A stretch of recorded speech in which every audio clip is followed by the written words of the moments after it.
इस दुनिया को अगर किसी ने दशा और दिशा दिखाया है तो हमारे उलमा ने दिखाया। हकीर नजरों से मत देखो इनको। उलमा के साथ झूठ बोलते हैं, उलमा को इस्तेमाल करते हैं, गद्दारी करते हैं, बेईमानी करते हैं। मदरसा है, मदरसा अगर कोई बेहतर अंदाज में चला सकता है तो एक आलिम चला सकता है।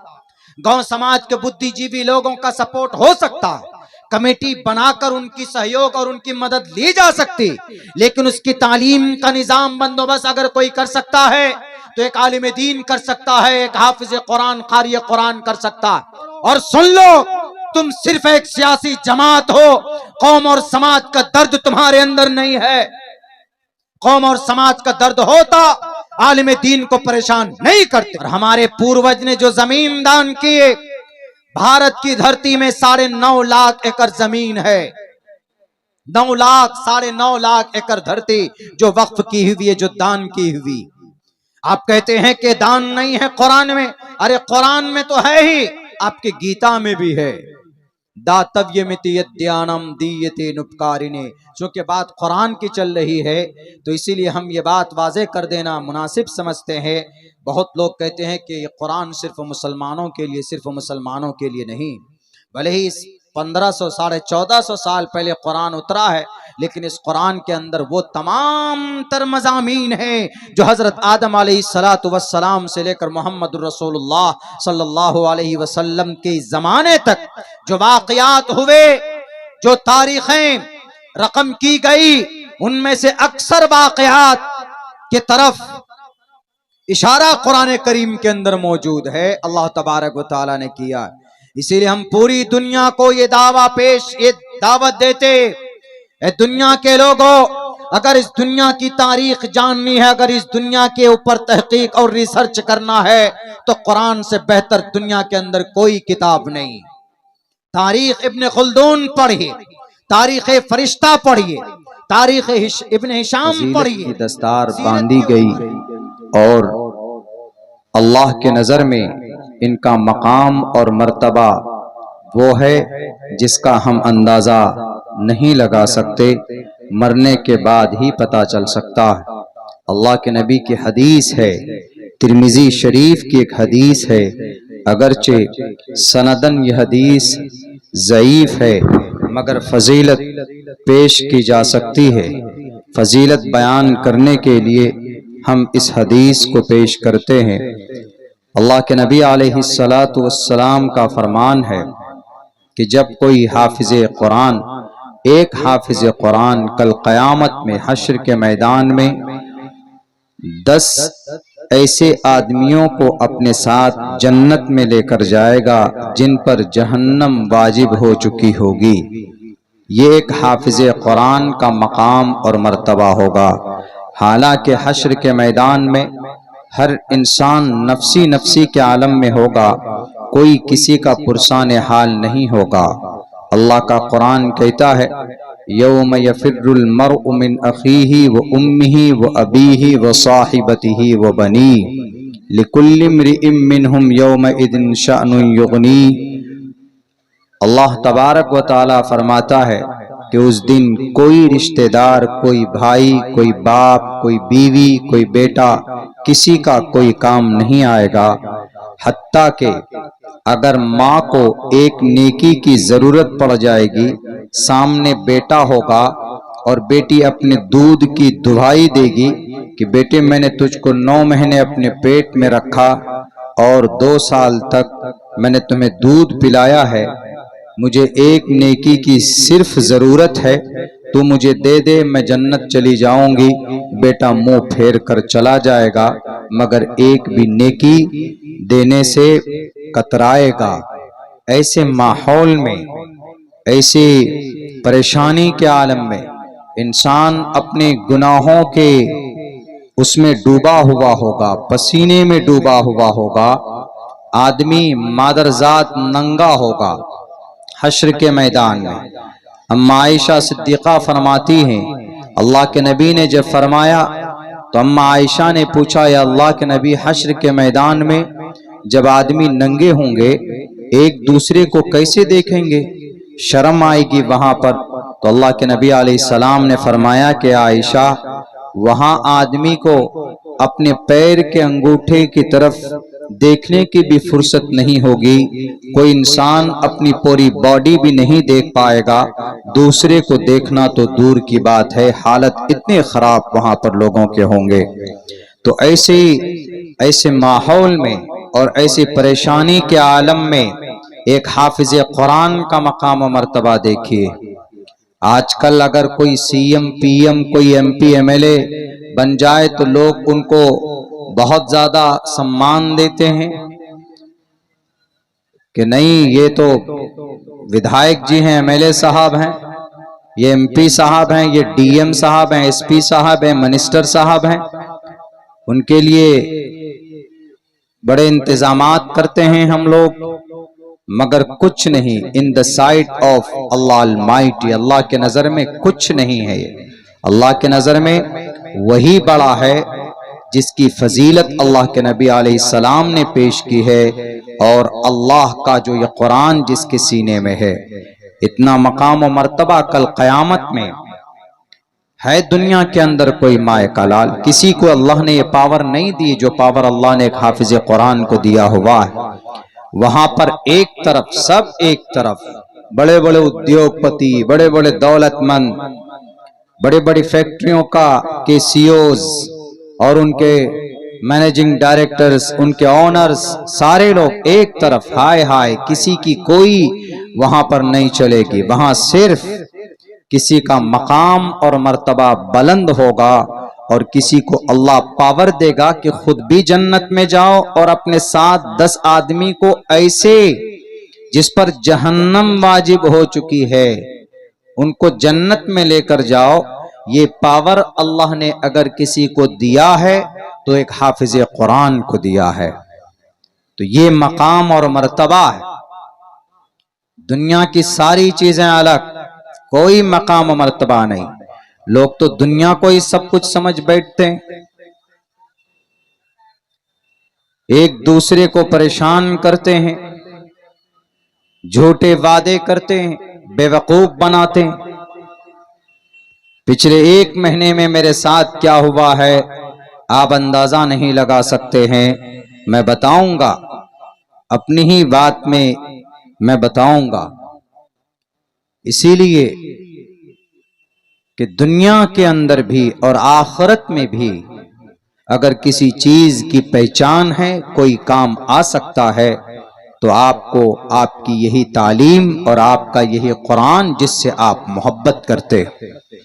इसीलिए इनको हकीर मत समझिए कि हाफिज कुरान है, सर पर 200 रुपए की पगड़ी बांधी गई है, बस हो गया।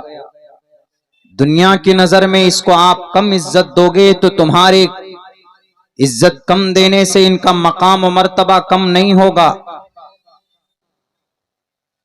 कल क़यामत में इक़रा वर्तकी, पढ़ो और वर्तकी इर्तिका, बुलंदी पर चढ़ने के लिए इस्तेमाल होता है। अल्लाह के नबी फरमाते हैं कि इक़रा, पढ़ो। कल क़यामत में अल्लाह तबारक व तआला हाफिज कुरान से कहेगा इक़रा वर्तकी, पढ़ो और जन्नत के बुलंदी पर चढ़ो।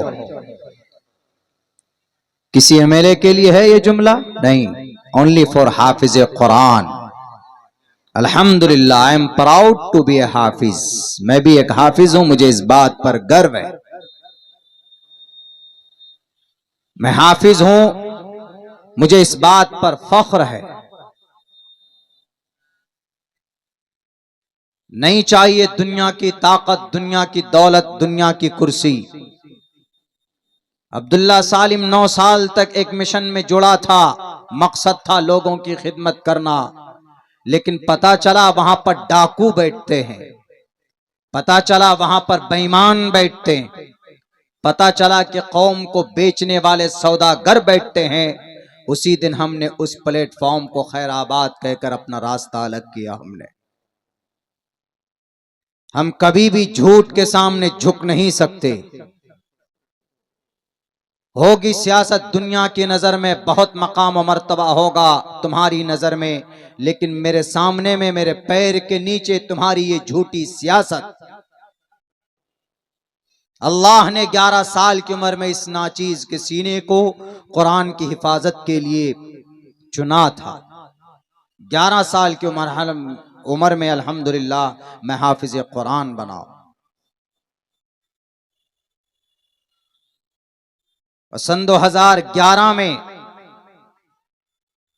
फजीलत मुकम्मल की दारुल देवबंद से। हाफिज कुरान के बाद कारी कुरान सबा कारी, उसके बाद फिर हमने फजीलत की दारुल देवबंद से, उसके बाद हमने डिप्लोमा किया। इनसे बेहतर मेरे लिए कोई दौलत नहीं, लेकिन कम से कम किसी प्लेटफॉर्म पर जिससे लोगों को बेवकूफ बनाया जाता मैं जुड़ा। मैंने सोचा कि चलो कुछ लोग आवाज बुलंद करते हैं कौम के लिए, हम कौम के लिए ये करेंगे, हम कौम के लिए वो करेंगे, आओ मैदान में निकलो, अपने आप को ये बनाओ, अपने आप को वो बनाओ। पता चला अंदर गए तो वहां पर कौम के नाम पर सौदा हो रहा। अपनी गद्दी कैसे बाकी रहे, अपनी कुर्सी कैसे बाकी रहे, वही सब चल रहा। अल्लाह इन सब मलऊन और इन सब कज्जाब और इन सब झूठों से कौम की हिफाजत फरमाए। तो हाफिज कुरान का यह मर्तबा है। एक हाफिज कुरान 10 आदमी को जन्नत में लेकर जाएगा, कितनी बड़ी बात है। उठाओ, जहन्नम का फैसला हो चुका होगा कि जहन्नम में डाल दिया जाए। हाफिज कुरान जाएगा, जहन्नम से हाथ पकड़कर उठाएगा। एक हाथ में 5 लोग, एक हाथ में, दूसरे हाथ में 5 लोग, तब उनको लेकर जन्नत में जाएगा। हाफिज कुरान का यह मर्तबा है। मेरी समाज की माँ और बहनों, आपके घर में अगर आपके 2 बच्चे, 2 बेटे या 2 भाई है, उनमें से एक को कम से कम हाफिज कुरान जरूर बनाओ। कितने दिन की जिंदगी है? 50 साल, 60 साल, 70 साल, मरना तो है। लेकिन अगर आपके घर में हाफिज कुरान होगा, कुरान की हिफाजत अल्लाह करता है, और जब कुरान जहां जहां रहेगा उस जगह की भी हिफाजत अल्लाह करेगा, और अल्लाह करता है। जैसा जंगे बद्र में अबू जहल 100 घोड़े, ऊंट और हाथियां और नेज़े और तीर और तलवार लेकर पहुंचा मैदान बद्र में कि मोहम्मद और उसके मानने वालों का सफाया कर दिया जाएगा।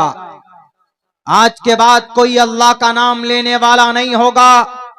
आज के बाद कोई मोहम्मद के आशिक होने का दावा नहीं करेगा। अबू जहल से उनके चाहने वालों ने कहा कि अबू जहल, चलो हम अपने मकसद में कामयाब हो गए, हमारा काफिला निकल चुका है, खतरे से बाहर है, चलो हमें लड़ने की कोई जरूरत नहीं है। लेकिन इस दुनिया के मलऊन जालिम, इस उम्मत का फिरौन, जब किसी की अकल मारी जाती है तो फिर वो मैदान मर्गे अपनी मौत की जमीन की तरफ कदम बढ़ाता।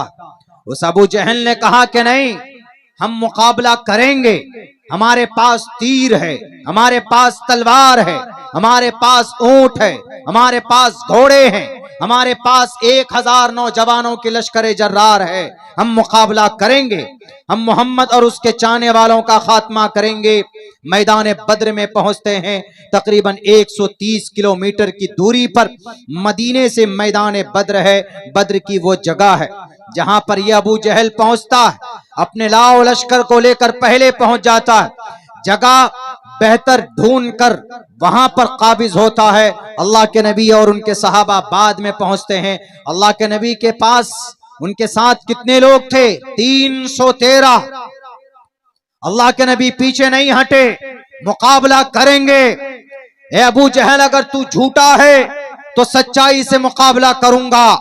ए अबू जहल, अगर तुझे ताकत पर भरोसा है तो मुझे मेरी अल्लाह की जात पर भरोसा है।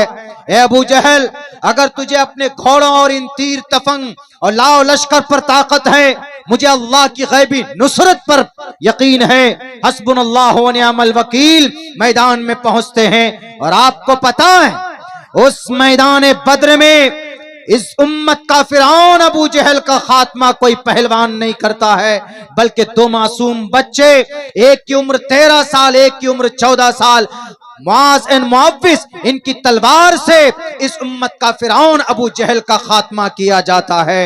मैदान बद्र के अंदर 70 काफिर वासिले जहन्नम किए जाते, 70 कुफ्फार मारे जाते हैं। अल्लाह के नबी अलैहिस्सलाम की मुकम्मल जमात को नुसरत मिलती है, मदद हासिल होती है, मैदान जीत करके आते।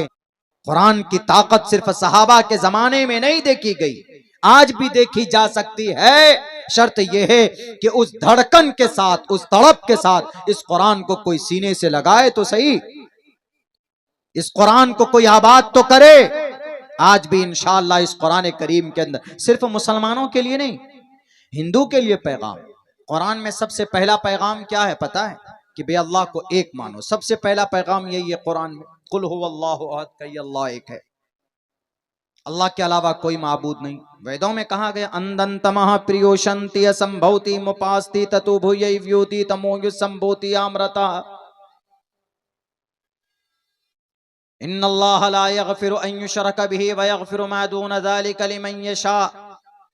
शिर्क यानी एक के अलावा दूसरा नहीं। कुरान कहता है, यही वेद यजुर्वेद भी कहता, अंधन तमः, अंधकार में है, अंधन तमः। कुरान कहता है अल्लाह एक है, कुल हुवल्लाहु अहद, अल्लाह एक है, अल्लाहु समद, अल्लाह बेनियाज है, लम यलिद वलम यूलद, वो पैदा नहीं हुआ, उससे कोई पैदा नहीं हुआ, वो ना किसी का ना माँ बाप है, ना उसका कोई माँ बाप है, वलम यकुल्लहु कुफुवन अहद, उसका कोई हमसर नहीं, उसका कोई शरीक नहीं, उसका कोई मुईन मददगार नहीं, तन्हा है, he is only the one and only alone, वो तन्हा है। वेदों में भी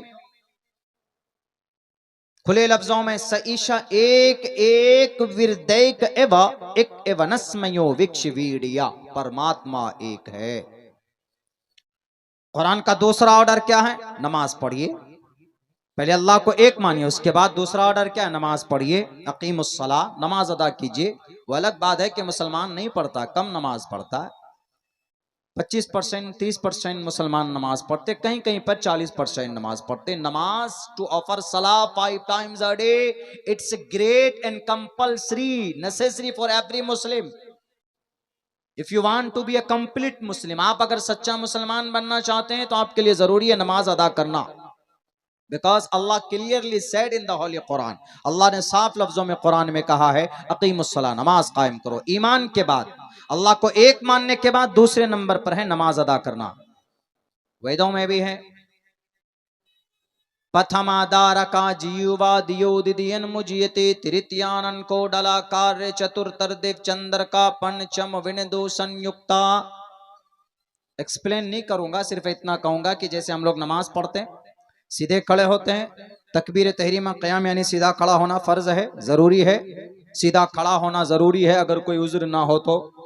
प्रथमादारका, प्रथम अध्याय, द्वितीय अध्याय, तृतीय अध्याय, बोलते हैं अध्याय मतलब चैप्टर, पारा। प्रथमादारका, द्वार इसी से है, दारका द्वार, दरवाजा, दरवाजे को दारका, दारका का मतलब खड़ा होना। लोग चूंकि आते हैं दरवाजे पर तो खड़े होते हैं, तब बैठते हैं, बहुत बारीक टर्म्स इस्तेमाल किया गया। पथमा दारका जियो दिदियन मुजिए ते झुकना, तृतीयानन को डलाकार, तीसरे नंबर पर कुंडली मार कर बैठो, जैसे हम लोग सजदे में बैठते, इसमें कायदा में बैठते हैं। चतुर्तर देव चंद्र का पंचम विनिदो संयुक्ता, 5वें नंबर पर आसानी के साथ, शांति के साथ, ध्यान के साथ अपने उस प्रेयर से निकल जाओ। कौन हिंदू कह सकता है कि नमाज का तज़किरा उनके वेदात में नहीं? तो दूसरे नंबर पर नमाज है, नमाज का तज़किरा कुरान में, वेदों में भी मौजूद। तीसरे नंबर पर क्या करते हम लोग?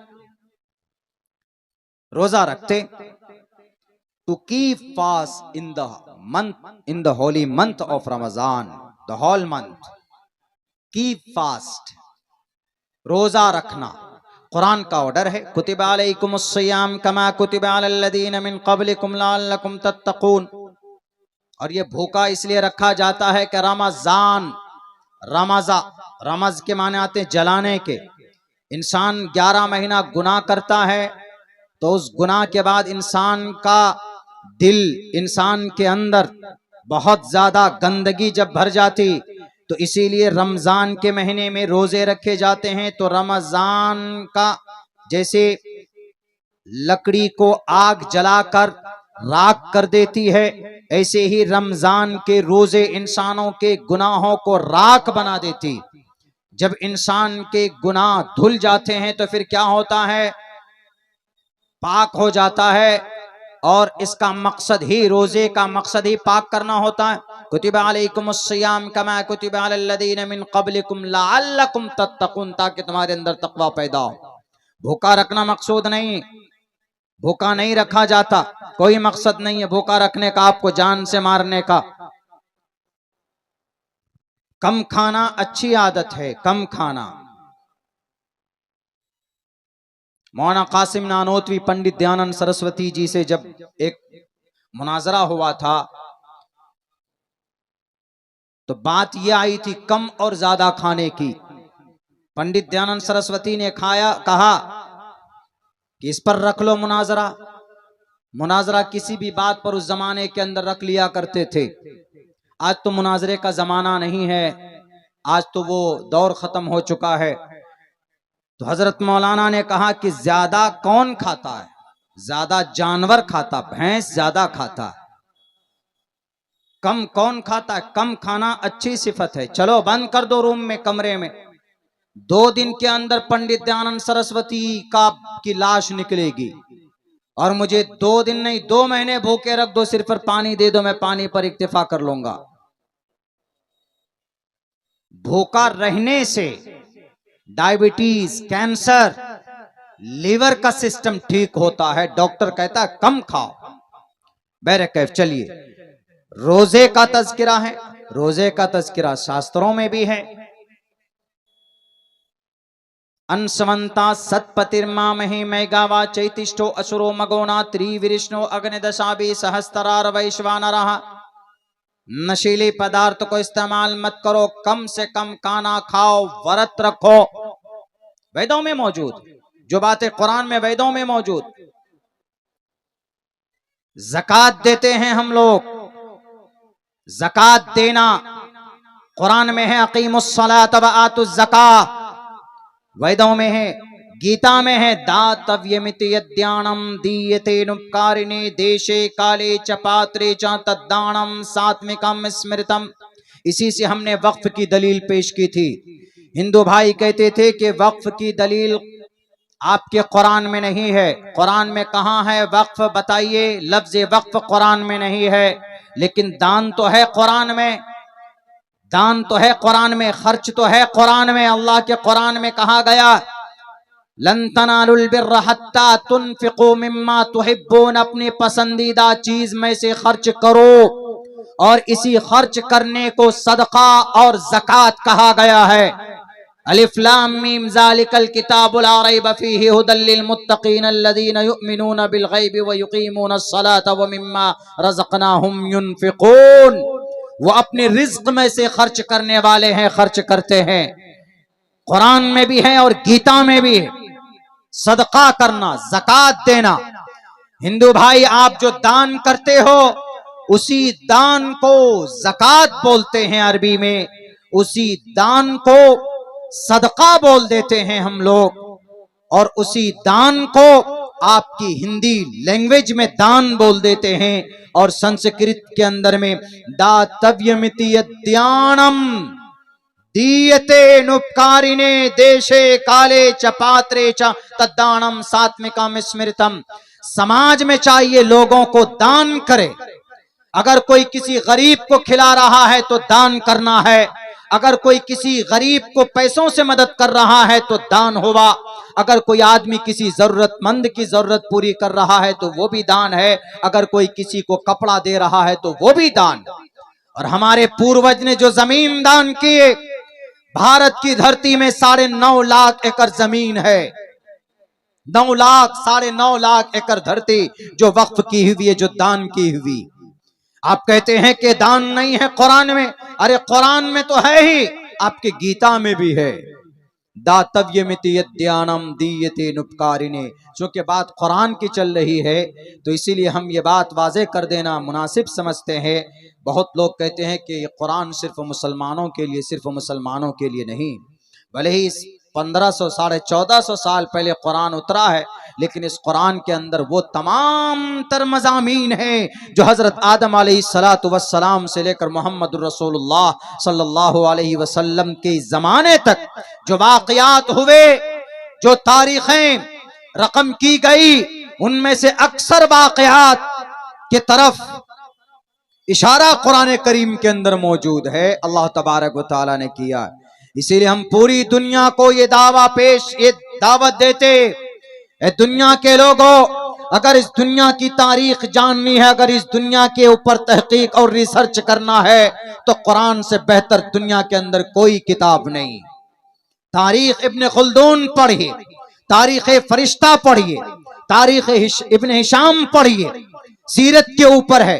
दुनिया के ऊपर इंसाइक्लोपीडिया ऑफ अमेरिका पढ़िए, इंसाइक्लोपीडिया ऑफ ब्रिटानिका पढ़िए, इंसाइक्लोपीडिया ऑफ इंडियन की, हमारे इंसाइक्लोपीडिया ऑफ सीरत पढ़िए अल्लाह के नबी की।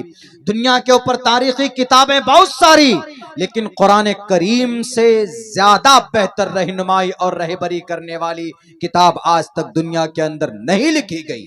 इसलिए कि इस किताब का राइटर कौन? अल्लाह है। इस किताब को जमा करने वाले कौन? मोहम्मदुर रसूलुल्लाह और उनके पवित्र तरीन सहाबाए किराम। इस किताब का मुसन्निफ कौन है? इस किताब को आसमान से जमीन पर कैसे ये किताब लाई गई? किसी धरती में, किसी कुतुबखाने में बैठकर किसी इंसान के दिमाग से ये किताब नहीं लिखी गई, बल्कि ये किताब तंजीलुम मिन रब्बिल आलमीन है, तंजीलुम मिन रब्बिल आलमीन है। मेरे हिंदू भाइयों, आपको अगर इस किताब से नफरत है, क्रिश्चियन भाइयों अगर आपको इस किताब से नफरत है, मैं क्रिश्चियन चूंकि हजरत मरियम को मानते हैं, मैरी बोलते हैं, वो मैरी, जीसस मैरी, आइए आपके मैरी के ऊपर एक पूरी सूरत अल्लाह तबारक व तआला ने नाजिल की है 16वें पारे के अंदर। काफ हा या ऐन साद जिक्र रहमत रब्बिका अब्दहु ज़करिया, पूरी सूरत है मैरी के ऊपर। सूरे मरियम, सूरे मैरी आप बोल सकते हैं। हजरत मरियम और हजरत ईसा अलैहिस्सलाम की पूरी तफसील अल्लाह तबारक व तआला ने इस किताब के अंदर पेश की, इस किताब के अंदर बयान किया। पढ़िए, सिर्फ अदावत से काम नहीं चलेगा, बल्कि इस कुरान करीम के अंदर जो भी अहकामात हैं वो दुनिया के अदर शास्त्रों के अंदर भी किसी न किसी शक्ल में मौजूद है। हमारी माँ बहनें पर्दा करती, क्या कुरान में पर्दा नहीं? अरे कम से कम 7 आयतें पर्दे पर है, पर्दे पर 7 आयतें और 70 अहादीस मुबारका पर्दे पर है। युदनीना अलैहिन्ना मिन जलाबीबिहिन कुल लिल मुमिनाति यग़्ज़ुज़्न मिन अबसारिहिन। क्या वेदों में नहीं है? वेदों के अंदर नहीं है? माते को शल्पको का लफ्ज इस्तेमाल हुआ है ऋग्वेद में कि माए अपने घूंघट को नीचे कर लेना, अपने पैरों को मिलाकर चलना, तुम्हारे पैरों की घंघनाहट की आवाज किसी के कान में नहीं पहुंचनी चाहिए। वैद ये बात कह रही है, यकीन होगा। कुरान पर इल्जाम लगाने वाले सिर्फ अदावत की निगाह से देखोगे तो कुछ नहीं मिलेगा, मोहब्बत की निगाह से, जुस्तजू और तलब की निगाह से देखो, ये कुरान रहनुमाई करेगा।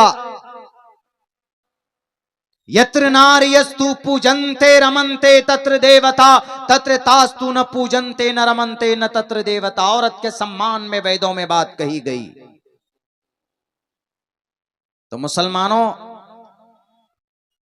असल कमजोर हम ही मुसलमान पड़ गए ना इस कुरान से। इस कुरान से हमने अपना रिश्ता तोड़ लिया। हमारे नौजवान तो बिल्कुल अपना वो समझते हैं कि सलमान खान की कोई वेब सीरीज, कोई फिल्म आ जाए उसी को देखने को पुण्य समझते हैं। 5-5 घंटे 6-6 घंटे की वेब सीरीज बनाई जाती है, आप 6-6 घंटे देखते हैं, 2-2 3-3 बजे रात तक आप देखते हैं वेब सीरीज। लेकिन हम मुसलमान यकीनन इतने बदकिस्मत और बदनसीब हो गए कि आज हम कुरान करीम की तिलावत के लिए हम कम से कम 15 मिनट का वक्त नहीं निकाल सकते। सोशल मीडिया पर कितना वक्त निकालते हैं? कभी भी मोबाइल पॉकेट से निकालिए तो फेसबुक, इंस्टाग्राम, कभी भी मोबाइल निकालिए तो वही अब यूट्यूब देखते हैं। कुछ मिलने वाला है, आपकी जहनी तवाजुन को बिगाड़ने के लिए चीजें प्रोवाइड की गई आपके हाथों में। एक यहूदी ने कसम खाई थी कि कसम खाकर कहता हूं कि मैं मुसलमानों की मस्जिद में हराम कारी करवा दूंगा। हम हराम कारी किसको समझते हैं? जिना को हराम कारी समझते हैं। ऐसा नहीं है। म्यूजिक सुनना, गाना सुनते हैं ना, गाने में जो सिर्फ वर्ड है, लफ्ज हैं, जो अल्फाज होते हैं, जो किसी कुफरिया या किसी शिरकिया अकीदे पर मबनी ना हो, सिर्फ लफ्ज अगर कोई है, अच्छे लफ्ज हैं कि हमें आपकी बहुत याद आती है, ये लफ्ज है, ये दो माने जू माने, याद आती है, इससे मुराद अल्लाह की जात भी, हमें अल्लाह आपकी याद आती, इसके मुराद आजकल का नौजवान, आजकल का दिल चला मन चला आशिक कुछ और समझ बैठता।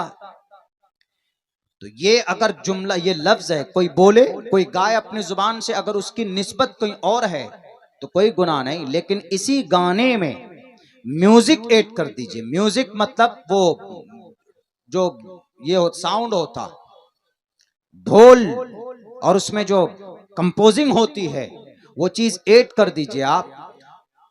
भले ही आप नात पढ़िए, नज़म पढ़िए, लेकिन म्यूजिक ऐड होते ही गाना हराम इसलिए है क्योंकि उसमें म्यूजिक है, म्यूजिक।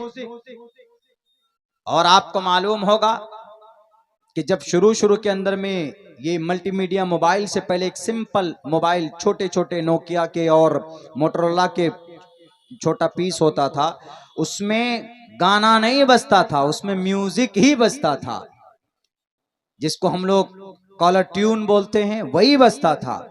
और संगीत हराम है, म्यूजिक हराम है। और हर कोई आदमी मोबाइल लेकर मस्जिद में जाता था और वहां नमाज में पूरे दिन चाहे ना आता हो फोन, लेकिन नमाज के टाइम पे फोन आता था। नमाज में भी वो कॉलर ट्यून बजता था, टक टक टक टक टूं टूं टूं टूं बजता था। अंग्रेज कामयाब हुआ कि नहीं हुआ बताइए? नमाज में हराम कार्य करवा दिया उसने। उसकी कितनी सोच और कितनी जबरदस्त साजिशें हैं। और हम मुसलमान के बच्चे, यकीनन हमारे नौजवान, आप अपने, अल्लाह ने आपको जो जहन और जो दिमाग दिया है, इसका सही इस्तेमाल करो। नहीं करते हम लोग, उसके झांसे में हम लोग आ जाते हैं।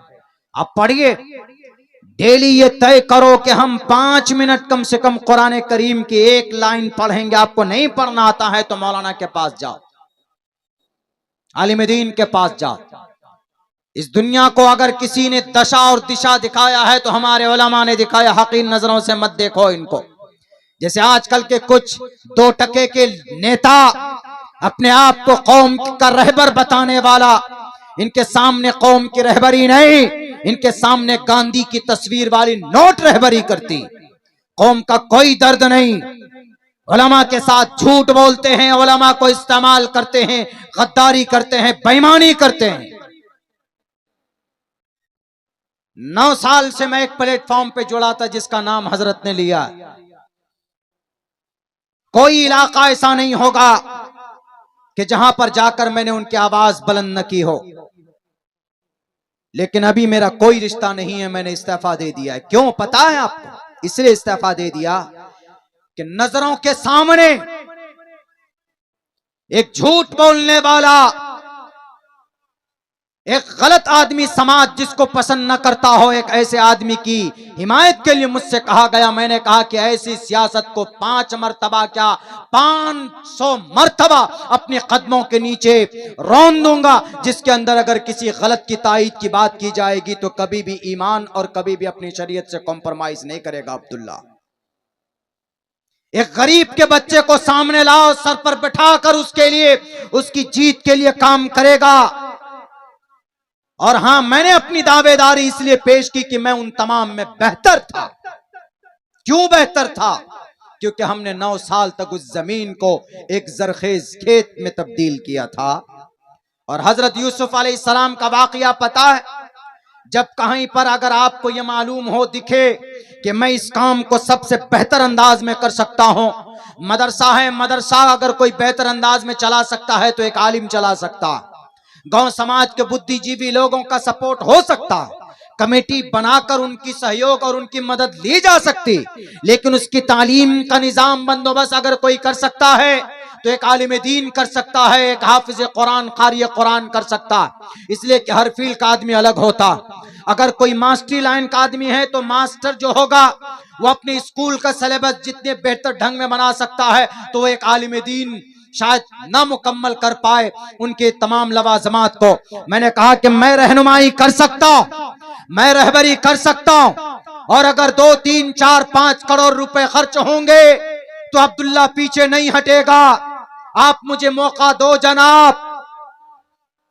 हजरत यूसुफ अलैहिस्सलाम बादशाह के सामने खड़े होकर हजरत यूसुफ ने कहा था, वजालनी, मुझे बना दीजिए, इन्नी हफीजुन अलीम, मुझे खजाने का वजीर खजाना बना दीजिए, मुझे डिफेंस का मिनिस्टर, मुझे फाइनेंस मिनिस्टर बना दीजिए। हजरत यूसुफ ने कहा था ये गलत नहीं है। अगर आपको पता हो कि इस काम को मुझसे बेहतर कोई और अंजाम नहीं दे सकता तो आपको आगे बढ़कर उसका मुतालबा करना शरीयत के अंदर कोई गुनाह नहीं।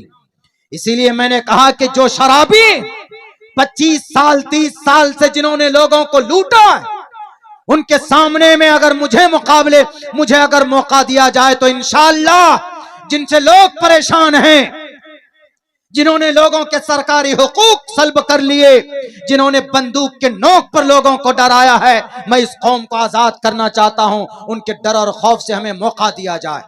कहा कि हाँ मौलाना साहब, मौका मिलेगा, काम कीजिए। अब हम लोग तो भाई किसी पर एतमाद कर लेते, चलो वादा किया जा रहा, आज कल परसों तरसों 2 दिन रह गए, मौलाना साहब ऐसा है, फला साहब को ऐसा किया जा रहा, आप ये कर दीजिए, आपको ये ओहदा दे देते हैं। कुछ लोग तो यूं बोले, मौलाना आपका तो रिश्ता नहीं है, अब आइए आप MLC बन जाइए। कुछ लोग बोलते हैं कि आइए मौलाना आप प्रवक्ता बन जाइए। कुछ लोगों का कहना था कि मौलाना आइए हम आपको बहुत ऊंचे पोजीशन में लेकर चले जाएंगे। और हमारी टीम के मेन जिम्मेदार का कहना है कि मौलाना आप फला आदमी को सपोर्ट कीजिए आपके इलाके में जिसको हमने चुना। हमने कहा कि आपने गलत चुना है, शरीयत के नजर में वो आदमी मुजरिम है, कौम और समाज के नजर में मुजरिम है, और आप क्या समझते हैं शरीयत से बढ़कर आपका फैसला होगा?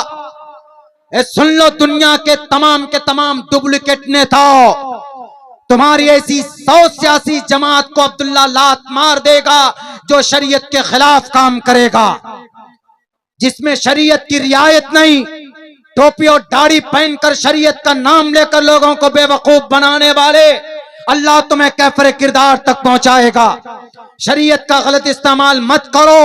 और सुन लो, तुम सिर्फ एक सियासी जमात हो, कौम और समाज का दर्द तुम्हारे अंदर नहीं है।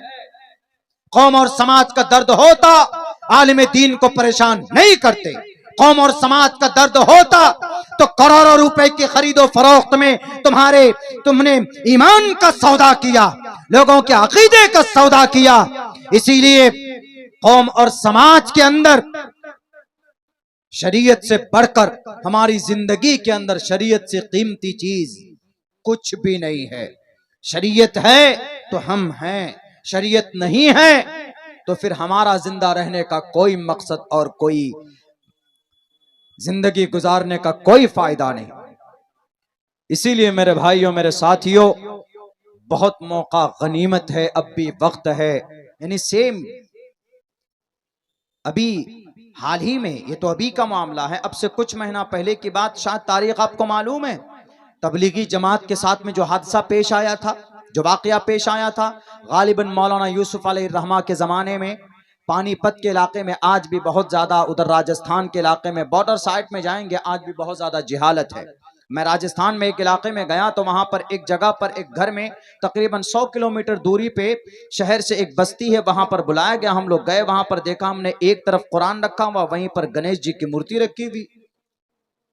तो उसको हमने कहा कि ये कुरान तो ठीक है, लेकिन कुरान के पास ये मूर्ति क्यों है? उन्होंने कहा कि मौलाना ये मूर्ति इसी पे, तो ये कुरान इसी मोहम्मद अलैहिस्सलाम पर नाजिल हुआ। हमने कहा, बोला ये मोहम्मद अलैहिस्सलाम की तस्वीर है, मूर्ति आज भी है। तबलीग जमात में जो लोग काम करते हैं इनकी बड़ी कुर्बानी, इनसे बड़े फायदे हुए कौम को। तो पता है आपको, जब मौलाना यूसुफ अलैहिर्रहमा को पता चला कि फना इलाके के अंदर में बहुत लोग मुर्तद हैं, पूरा का पूरा इलाका मुर्तद हो चुका है, ईमान से कोई सरोकार नहीं, उनके आबा अजदाद ही के ज़माने से इर्तिदाद की बीमारी के अंदर वो लोग गिरे हुए हैं, तो उन्होंने कहा कि जो भी लोग वहाँ पर जाते हैं कलिमे की दावत लेकर, कुरान का पैगाम लेकर पहुँचते हैं तो वो वापस नहीं आते। तो उनको 2 जमात तश्कील देनी थी मौलाना यूसुफ अलैहिर्रहमा को, तबलीग की जमात। तो बंगले वाली मस्जिद के बाहर निकले और उन्होंने ऐलान किया कि हमको 20 जाने चाहिए। जान, ये लफ्ज इस्तेमाल किया है मलफूजात में, 20 जान चाहिए, अफराद नहीं चाहिए, जान चाहिए। यानी अल्लाह के रास्ते में कौन शहीद होने जाएगा। तो उनमें से 20 लोग तैयार हुए, एक यहाँ से एक यहाँ से एक यहाँ से, पूरी एक जमात बनी। 20 लोग तैयार हुए, 2 जमात बनाई गई। वो फी अमानिल्लाह, अल्लाह के हवाले कहकर उनको दुआ करके रुखसत किया बंगले वाली मस्जिद निज़ामुद्दीन मरकज से। वहां से जब वो लोग बाहर निकले हैं, जब वो लोग गए हैं गांव देहात के अंदर पहुंचे, जहां इर्तिदाद, तशद्दुद, मुतशद्दिद लोग हमारे ही लोग होते हैं, मुसलमान होते हैं, अगयार नहीं होते, गैर नहीं होते। गैर के अंदर यकीनन आज भी बहुत ज्यादा हमदर्दी है। मैं मेरठ जाता हूँ अपने स्कूल की किताब के सिलेक्शन के लिए, तो मगरिब की नमाज, जोहर की नमाज, असर की नमाज, ये सब नमाज का वक्त होता है उसके पास में, तो पता उसने मेरे लिए अलग से कपड़े खरीदे हुए, जहाँ नमाज नहीं, कपड़े नहीं, वो साल में 1 मरतबा निकालता है मेरे लिए, और अलग से एक नया लोटा है।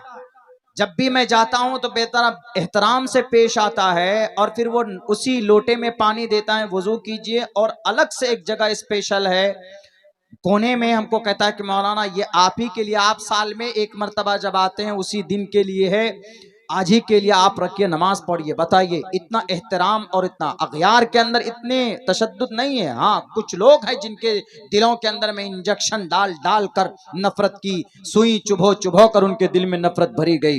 बैरक है। तो गए, यहाँ से जाने के बाद किसी बस्ती में जाते थे, मस्जिद है पुरानी, उसकी सफाई करते, बस्ती वाले आते, भाई तुम लोग कहाँ से आए जी? हम लोग अल्लाह के तरफ से अल्लाह का पैगाम लेकर पहुंचे हैं, हम लोग अल्लाह रसूल की बात करना चाहते हैं, सुन लीजिए। नहीं, निकलो यहाँ से, मार कर भगा देते। एक जगह तो ऐसा हुआ कि इतनी तकलीफ दी गई, इतनी तकलीफ दी गई कि सबको पकड़कर एक नदी में डाल दिया। उधर उस इलाके में जो भी नदी होगी, बड़ी मुश्किल से इन लोगों ने जान बचाई, इनकी गैबी मदद हुई। उस बीच नदी में एक सूखा हुआ दरख्त,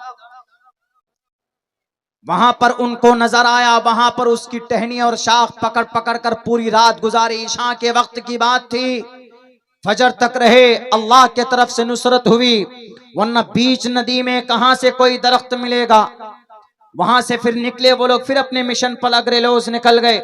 होते होते जब इतने जुल्म होते रहे तो उनमें से लोग कम होते रहे, कभी 1 आदमी निकल गया इधर, कभी 2 आदमी निकल गया, आखिर में 10 लोग बचे।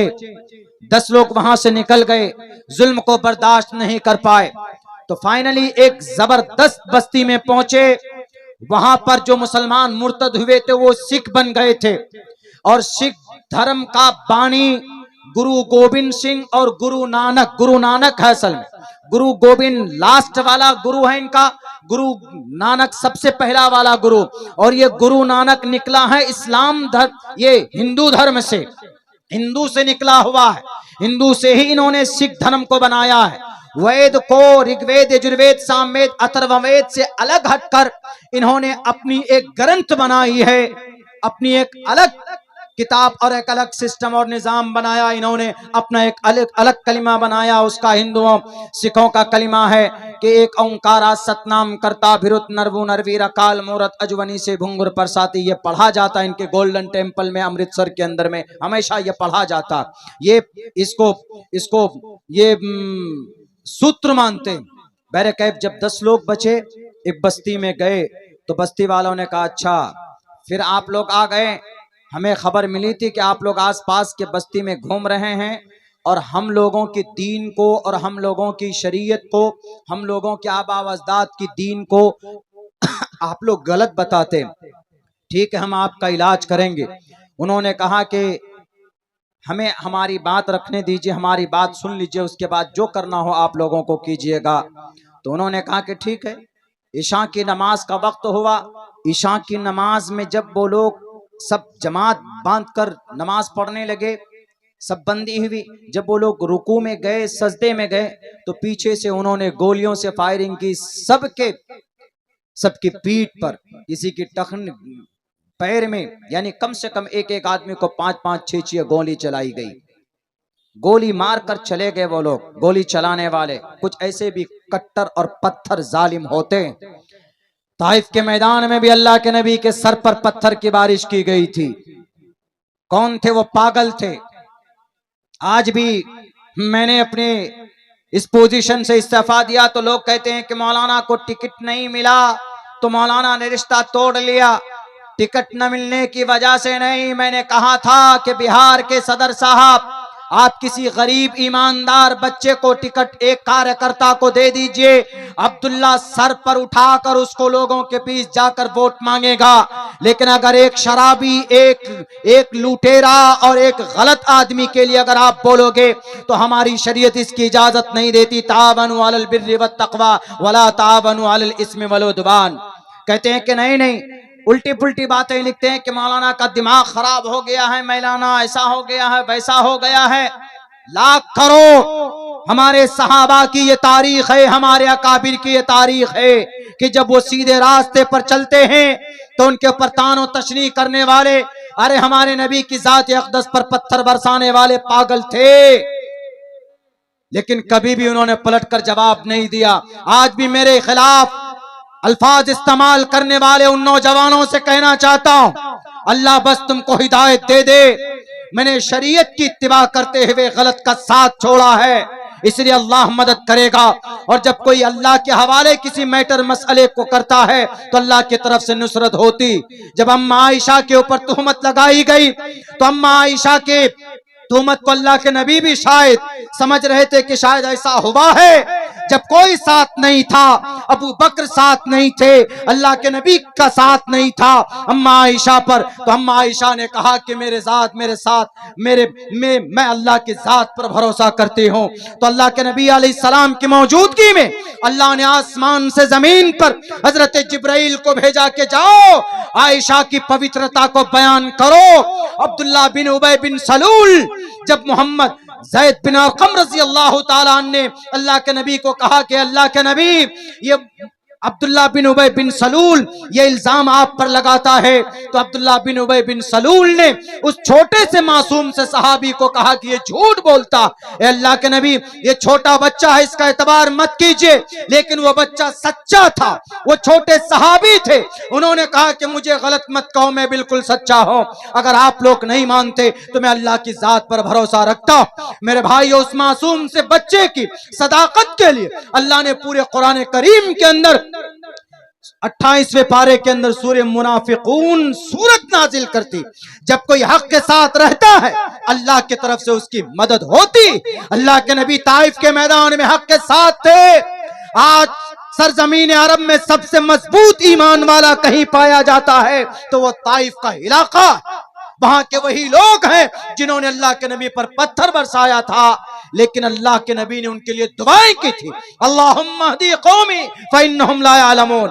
आज मैं उन AIMIM के उन कट्टर दीवानों से कहना चाहता हूं, AIMIM ईमान नहीं है, इनके मानने वाले कोई खुदा का फरिश्ता नहीं, इनके अध्यक्ष कोई आपके नबी नहीं है।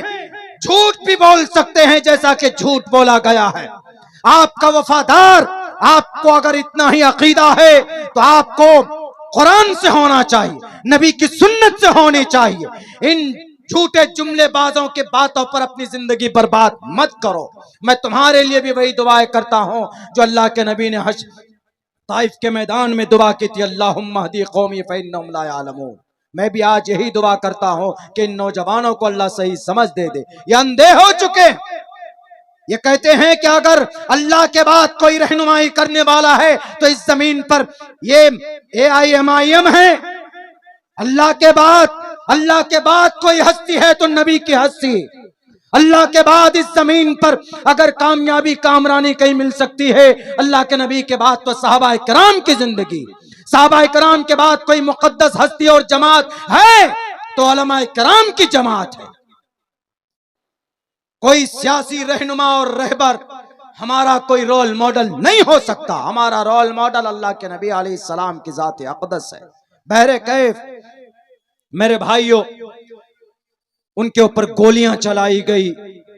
गांव वालों ने सोचा कि मर गए होंगे सब।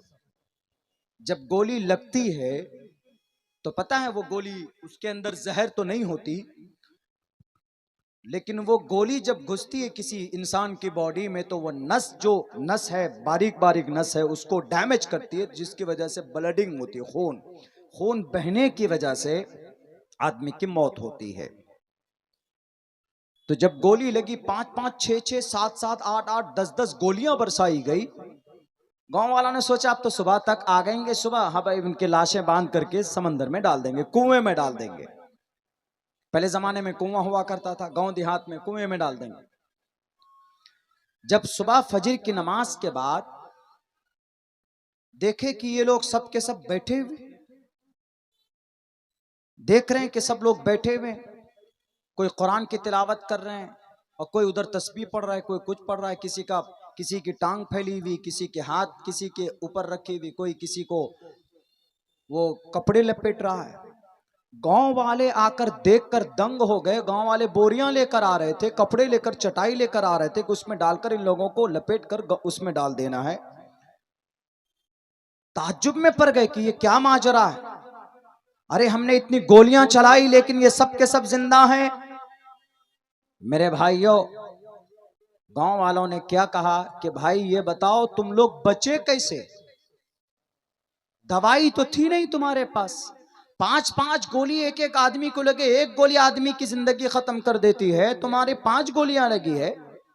AK-47 से गोलियां चलाई, जो बॉर्डर पर रखते हैं AK-47, AK-47 जिसको बोलते हैं, बॉर्डर पर 1.5 किलो 2 किलोमीटर की मार करती है, उसकी इतनी तेज रफ्तार होती। पॉइंट ब्लैंक से गोली चलाई गई करीब से, तो और ज्यादा सुराग कर देती। उन्होंने कहा मन कान लिल्लाहि कान अल्लाहु लहू, या अय्युहल्लज़ीना आमनू इन तंसुरुल्लाह यंसुरुकुम व युसब्बित अक़दामकुम। जब कोई अल्लाह की मदद करता है तो अल्लाह उसकी मदद करता है, अल्लाह के दीन की मदद करता है। तो उन्होंने कहा कि अच्छा ये बताओ कि तुम्हें जो गोली लगी, गोली लगने के बाद माजरा क्या हुआ, बचे कैसे तुम?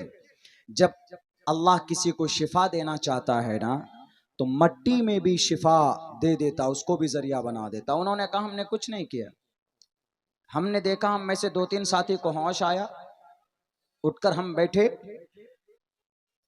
हमने माचिस लेकर ये जो चटाई है, ये चटाई हमने जलाई। देखो सबके उस पर जख्म के ऊपर में ये चटाई जलाकर हमने उसकी राख को लगाया, राख, और उसी राख में अल्लाह ने शिफा दी है हमें। ये देखिए मेरे भाइयों, क्या ताकत होती है अल्लाह की ज़ात पर, अल्लाह की दीन से, अल्लाह की शरीयत से मोहब्बत करने की वजह से।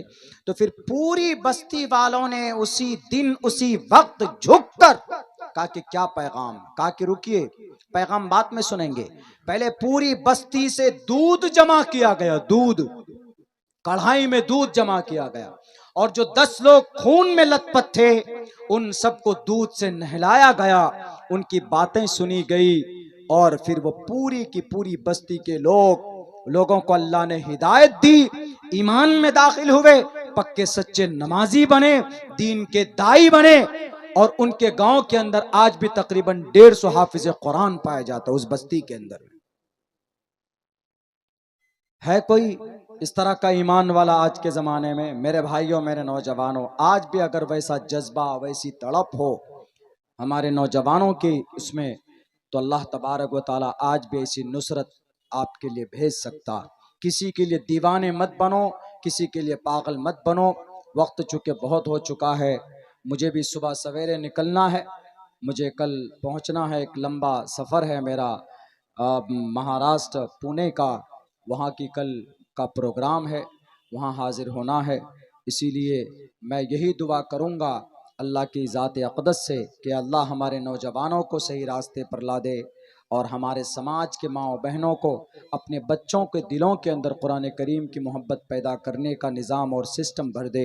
यही दुआ करूँगा। बहुत बहुत शुक्रिया, जज़ाकल्लाह।